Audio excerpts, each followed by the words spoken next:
It was a cold, damp morning in Bristol. Rain dripped from the rooftops as a young boy named Charlie, no older than 10, stood outside a small shoe store. His clothes were worn thin, his socks were soaked through, and his gaze was completely fixed on a shiny pair of school shoes in the display window. Every single morning, on his way to school, he'd stop right there just to look at them. He never dared to go inside.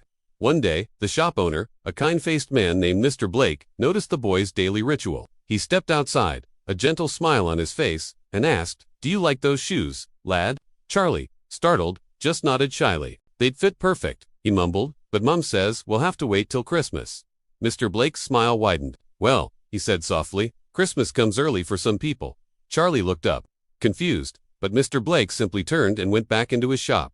A few minutes later, after the boy had continued on his way, Mr. Blake placed a shoebox on his doorstep. Tucked inside was a small note that read, "For the boy who dreams big."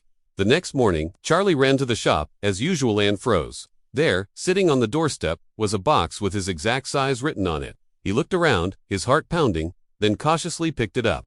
When he opened the lid, his breath caught in his throat. Inside were the very same shoes, new, shiny, and absolutely perfect. Tears welled up in his eyes as a smile, wider than any he'd ever smiled before, spread across his face. He quickly slipped them on. Before leaving, he scribbled a quick note and slid it under the shop door. "I'll wear them proudly, sir." Years went by, Mr. Blake's little shoe shop remained, but business had slowed. Fewer and fewer customers came through his door. Then, one ordinary afternoon, a letter arrived. There was no return address, just his name written on the envelope.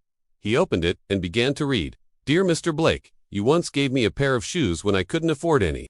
That small act gave me the confidence to walk into school with my head held high, to study hard, and to become someone. Today, I'm opening my own store and I'll never, ever forget the man who helped me take my very first step. With love, Charlie."